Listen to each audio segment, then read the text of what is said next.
Hello दोस्तों, आप सभी को हिमाद्री का प्यार भरा नमस्कार। फाइनली ये शुद्ध देसी घी बनकर तैयार हो चुका है घर में ही। हम लोग बाहर से ये घी खरीदते हैं, पता नहीं शुद्ध होता है नहीं होता है, लेकिन घर में ही बनाकर देखिए, बहुत आसानी से बन जाता है। बट इसमें थोड़ी सी एक दो बातों का ध्यान रखना होता है, तो आज मैं आपको वही बताने जा रही हूँ। सबसे पहले एक एक चम्मच करके जो डेली हम मलाई जमा कर देते हैं इन बॉक्सेस में, इन कंटेनर्स में, वो ऐसे रख लीजिए। उसके बाद जब भी आपको समय हो, सारी मलाई को निकाल कर ऐसे किसी बड़े बर्तन में रख लीजिए, जैसे कढ़ाई में रख लीजिए या फिर कोई बड़ा कंटेनर। तो मैंने भी यहाँ पर 2 कंटेनर्स में जो मलाई हुई थी उनको यहाँ कढ़ाई में रख लिया है। और अब इसको हाथों से घुमाना है, कोई मिक्सी मशीन की ज़रूरत नहीं है। बस मैं आपको हाथों से घुमाने का एक तरीका बता देती हूँ।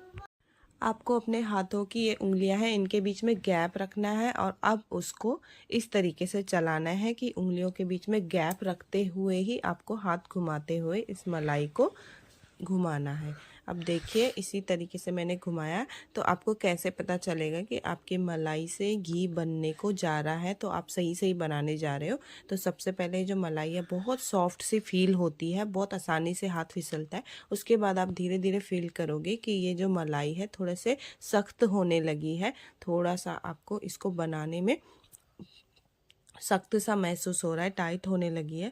उसके बाद अब देखिए, यहाँ पे मलाई जो है ना, धीरे धीरे हाथ पर चिपकना बंद हो रही है और अब वो क्या हो रही है, इकट्ठा होना शुरू हो जा रही है आपस में।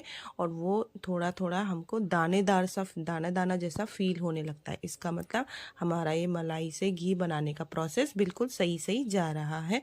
और यहाँ पर देखिए, इसमें बिल्कुल ज़्यादा टाइम नहीं लगता है, 4-5 मिनट्स में बनकर तैयार होता है, अगर आपने सही सही तरीके से इसको फॉलो किया है।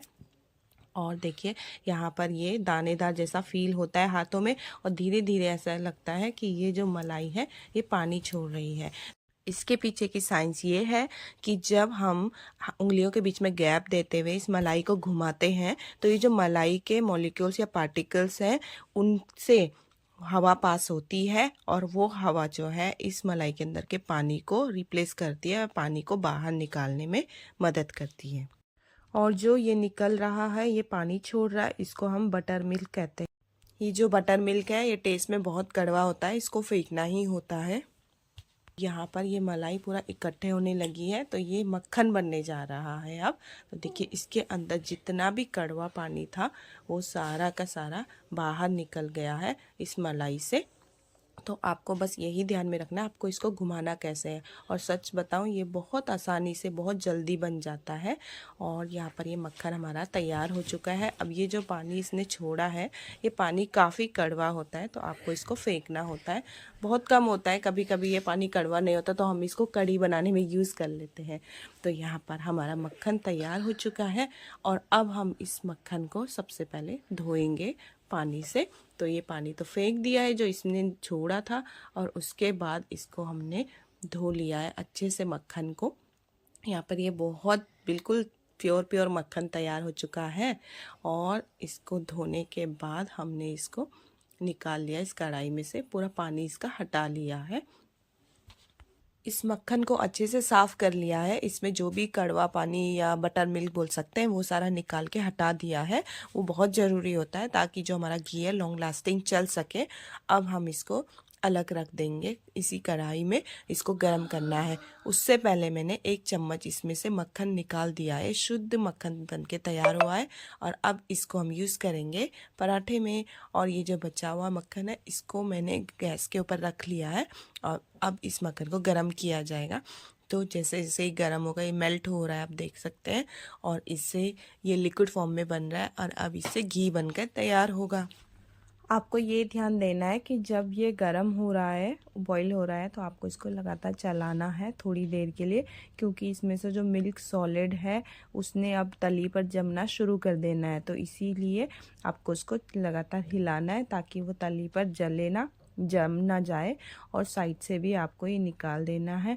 और उसके बाद ये जो मिल्क सॉलिड है पहले पहले वाइट होता है, फिर धीरे धीरे ब्राउन कलर का होने लगता है, तो उससे पता चलता है कि आपका घी बनकर तैयार हो चुका है ऑलमोस्ट। इसको ज़्यादा भी इतना भी गर्म नहीं करना है कि वो बिल्कुल काला हो जाए। जो मिल्क सॉलिड है, जो इसमें से ऐसा सॉलिड सॉलिड पार्टिकल दिखाई दे रहे हैं, उसको काला भी नहीं होने देना, नहीं तो आपका घी जल जाएगा। और जैसे ये झाग आता हुआ दिखाई दे रहा है, इसका मतलब आपका घी बिल्कुल बनकर तैयार हो चुका है। तो यहाँ पर जो है इसको छन्नी से छान देना है, क्योंकि इसके नीचे जो ये मिल्क सॉलिड है इसको हमको नहीं निकालना है, आपका घी इससे सेपरेट करना है। तो यहाँ पर हमने ये प्रोसेस कर चुके हैं और घी बनकर तैयार होकर हमने एक अलग बर्तन में इसको रख लिया है। आ जाएगा पराठे बनाने में, हलवा बनाने में, और भी कई सारी चीज़ों को बनाने में। एक और बात ध्यान में रखना है कि जब भी मलाई से घी मक्खन कुछ भी बनाना है, तो मलाई को जब फ्रिज में से निकालते हैं तो तुरंत ही इसको बनाना शुरू कर दें, इसको घुमाना शुरू कर दें, क्योंकि जब ये नॉर्मल टेम्परेचर में ज़्यादा देर रह जाती है तो फिर उससे बहुत ज़्यादा टाइम लगता है घी बनने में। और देखिए इस कढ़ाई में जो ये बच के रह जाता है, इसको हम बचपन में बहुत खाते थे। इसको हमारी भाषा में मयूड़ू भी बोलते हैं। और कमेंट करके बताइएगा कि आपके यहाँ पर इसको क्या बोलते हैं।